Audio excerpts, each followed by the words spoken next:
Max Grodin, who was a famous New York producer. And how old were you when they said, just walk across the stage a couple times? How old were you when that happened? I was about 6.5 years old. 6.5. And as I read it, you walked across twice, and they said, okay, fine, and you want to walk across again, right? Right, yes. Why? I was smitten. Right there, just 2 walks across. Yeah, just on the cross, yes. And they said, no, that's enough. And then, like, you started crying. Yes. Which is reasonable, I think, you know. Yes. What'd you have in your mind? Hard to ask what you have in your mind at 6.5 years old, but you just liked being up there. Yeah, I guess that you know, I've often thought about that. You know, you don't really remember what is in your mind at that moment, but evidently, because I think about other people who are involved in show business, and I think about what happens, what chemistry is created, or what chemistry, what's the chemistry that's going on at that moment. I think that it's almost you're almost destined.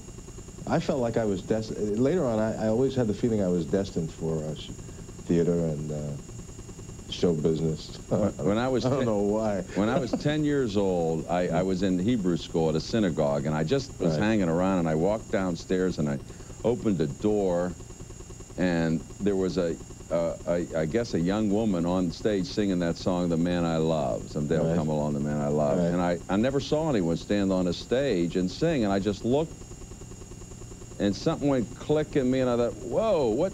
She's up on a stage, and in the back of my mind there, I thought, hey, wait a minute, what's that? You know? Well, I'm very happy. You're a very good actor. Yeah, You're a very fine actor. Thank you. I've always enjoyed you. Thank you, Billy D. And the other thing, did you notice when you went to high school that there was such a thing called hall patrol? Oh, absolutely. See, because hall patrol got my attention, too. That meant there were people in the hall, not in class. Right. Where'd you go to school? I went to Music and Art High School. That's in Manhattan, right? Yeah, that was up on Convent Avenue, 135th Street. No, yeah, 135th. But interestingly enough, even at that point, you know, I had that one experience when I was little, and then I didn't have any other experiences from that point on until it was introduced to me at some point when I was bumming a cigarette in high school. I was about 17. This director, John Stix, I don't know if you remember John. I know Stix. He is, yeah. He was John Stix, Lynn Austin.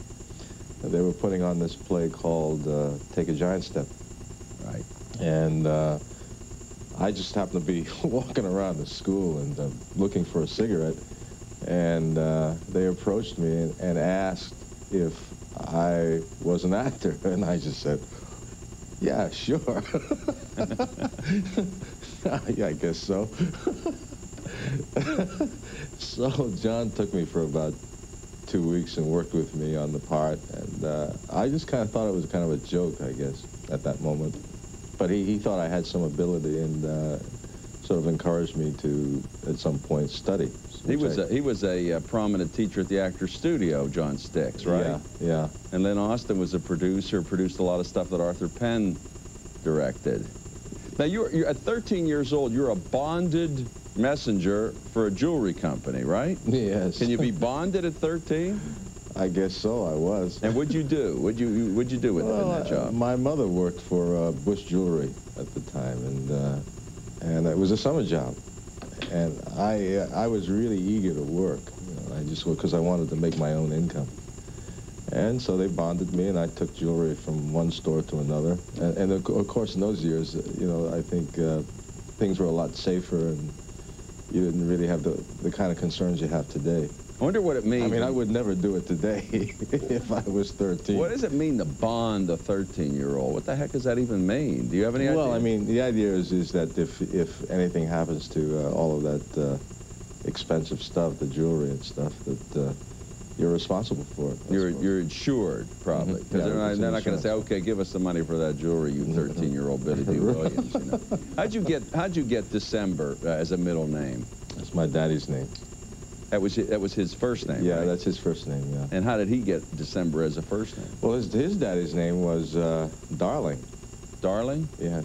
His actual first name was Darling? Yeah, his actual first name was Darling. What's going on back here in your family tree? I don't know. They're all crazy people. They're they're wonderful, wonderful people. But and also your mother and your sister both are Loretta. Right. Is that confusing? No. I mean, there is a difference between a mother and a sister. I know, but if someone says Loretta, say your dad said Loretta, what happens then? I don't know. I don't know. It all worked out somehow. I don't know. I could just see you as a witness in the O.J. trial. Yeah, so what right. about this? I don't know. Hey, man. I mean, come on, You know, it becomes a normal thing, I guess, if you do it long enough and if it's done every day. It wasn't a problem. No, it never becomes a December, problem. 2 Lorettas and a December in the same house. No, well, everybody's, well, Mom you call Mommy, and Daddy you call Daddy.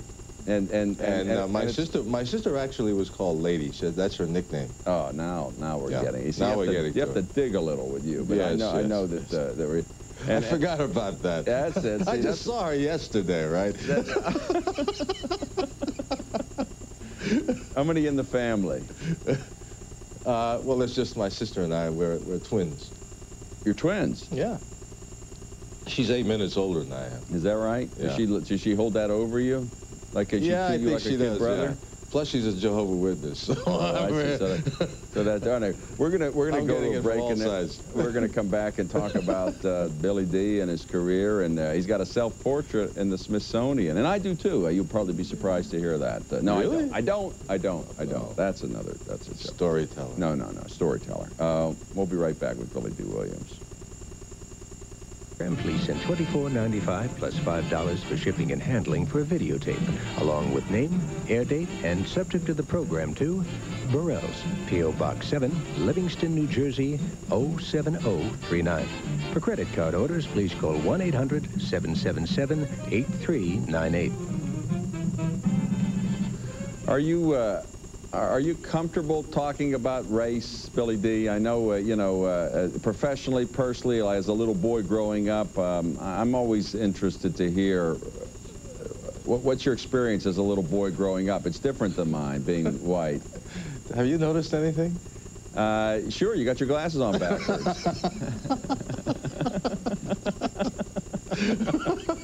Sure, I noticed. Upside down. Upside down. You grew up in New York City. Mm-hmm. And was it a problem? Well, of course, when you're living in New York City, it's always a problem. No, not a major problem. I mean, no more than any of the problems that all of us have. I mean, we're all faced with all kinds of problems, but and it's like a rude awakening, and there are one or two ways to go with it. You either fall down and don't get up, or you get up and you persevere. I asked one black man who was a guest on this show, and he referred to the race problem in this country as an inconvenience. It certainly is. It's, to say the least. I mean, that's perfect. That's a perfect way to look at it. Well, it probably is, so you don't make your life about it. But I don't mean professionally. I mean personally as a kid. No, well, particularly I think if you're a bright person and you don't, and particularly I think if the way I was brought up in a very kind of eclectic atmosphere. I knew people from every kind of background you can possibly think of at a very early age. And if you have that kind of freedom in your life, and devoid of all of those questions, those silly questions like race and all that sort of stuff, and all of a sudden you're faced with it, I mean, it's a bit of a rude awakening, and it's a bit frustrating, I would say. When were you faced with it? At what age? Well, I think you're always faced with it. I think when it really sort of hit home was when I was in my 20s, when I was around looking for a place to live. But I remember one time when the Puerto Ricans became a real problem, and the one cab driver was talking to me and about the problems with Puerto Ricans. I said, well, last week it was me, today it's the Puerto Ricans. But You know, listen, we all complain. Everybody's prejudiced. Right, right. We're all prejudiced about one thing or another. Right. I was talking earlier this week about I was on the board of a Fifth Avenue co-op, and man, you know, there weren't any blacks, and they didn't like the whites or the black. There wasn't a color they cared for. Listen, it all gets crazy and it's, you know, totally convoluted. And it's probably garbage. Best to say it's an inconvenience and not to focus on it, because you don't want to. What are you going to do? No, I think you just have to kind of just move forward and do the things that you think are necessary to do, and make some success out of it. How old is your daughter now? She's 22 now. She just graduated Brown University. Oh, that's nice. Yeah. That's nice. And when she was a little girl, and you'd be on television or something, she didn't show much interest, right? Well, none of the kids did, really. Was that surprising? They still don't. Was that surprising? No. Did it, well, I know when I say to my 8-year-old, "You want to just see? I can show you a tape of this monologue I did." He says, "Nah, you know, come on." So, you know, I know that a lot of us do stuff and you want to show your grandchildren sometimes. The grandchildren say, "Hey, you know, come on, I don't want to look at this stuff." Right, yeah. So it's all of our concept, like, "Oh, wait, I got to save this picture." I don't save anything to show anybody.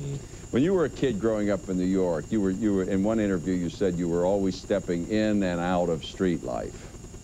No. No. When did I say it? You mean gangs and all that? Well, I don't know. I've never been in a gang in my life. I was always not stepping in and out of street life. Did you ever step in and out of the street? If I said that, yes. If I said that, I guess what I really mean is that what I was really talking about, I think, and maybe there's a misquote here. My friends used to say to me, you know, when we were teenagers, because I grew up with a bunch of great guys up in Harlem. I mean, they were really very bright, intellectual. Their leanings were towards intellectual thoughts and stuff like that.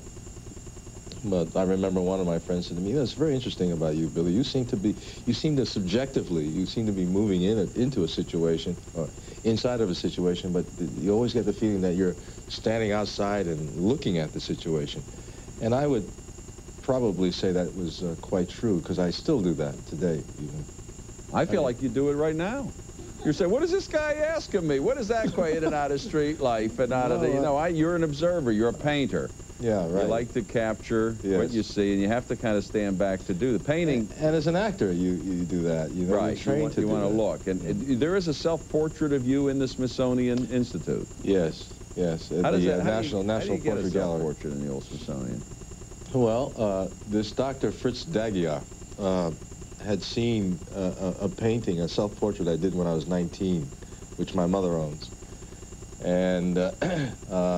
and just fell in love with it and tracked me down and asked me to do one that was more current. So I got really excited about it and did this huge painting, self-portrait, which is quite an interesting painting, sort of depicting my birth and me tumbling into life onto the stage. And there's Mickey Mouse on my shoulder, and there's Temptation, the apple, and there's a bird, and depicting men in flight, you know, because men are always in flight, never knowing where they're going. And all of these kind of things going on in the painting. But he looked at it, he said, "It's a wonderful painting, but we just want a nice little painting."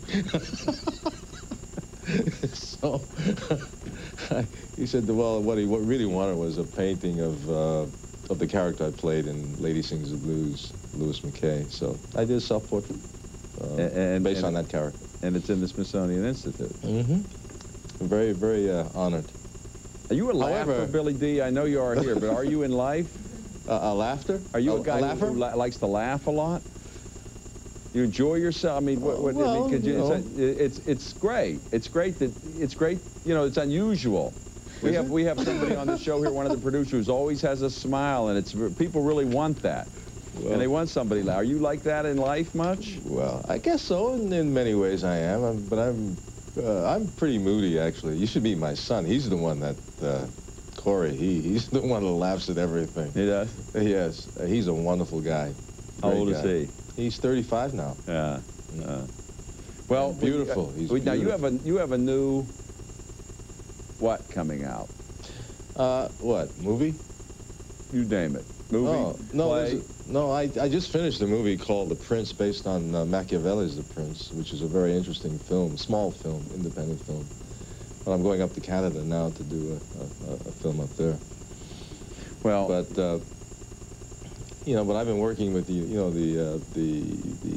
Thelonious Monk Jazz Institute. That's been a real pet project of mine. The international jazz competition every year. You know, I submit a painting for their program for the last, I guess, about 6 years, 7 years now, and also started a scholarship fund with them. And now, I think tonight, there's the basketball game with the Phoenix Suns, the Lakers and the Phoenix Suns, and there's going to be a whole presentation that's done by Jerry Florence with Nissan and the NEA, National Endowment of the Arts,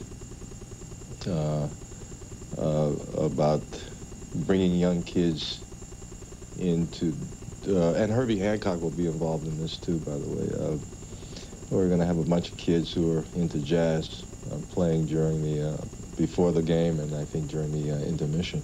So you've been putting it out there for a long time.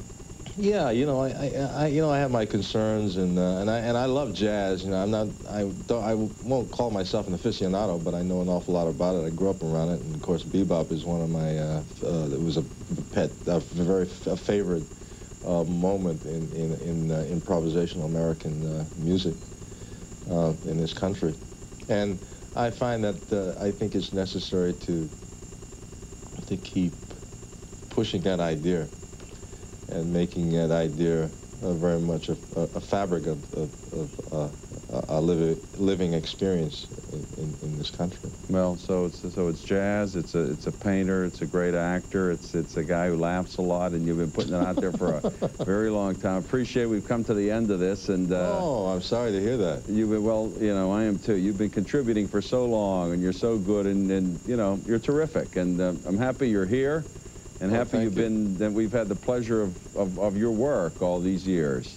Well, and I certainly appreciate that. Thank you. Thank you, and thank you. And I want to see you in movies again, because you're really a damn good actor. See, I know if you compliment somebody enough, you'll get that kind of thing. Thank you, Billy D. We're going to go to a break. We'll be right back with Robert McNeil and hear what it's like to wake up every morning and not have to think about what the latest news is. And thank God he doesn't, because who needs some of this stuff? We'll be right back with Robert McNeil.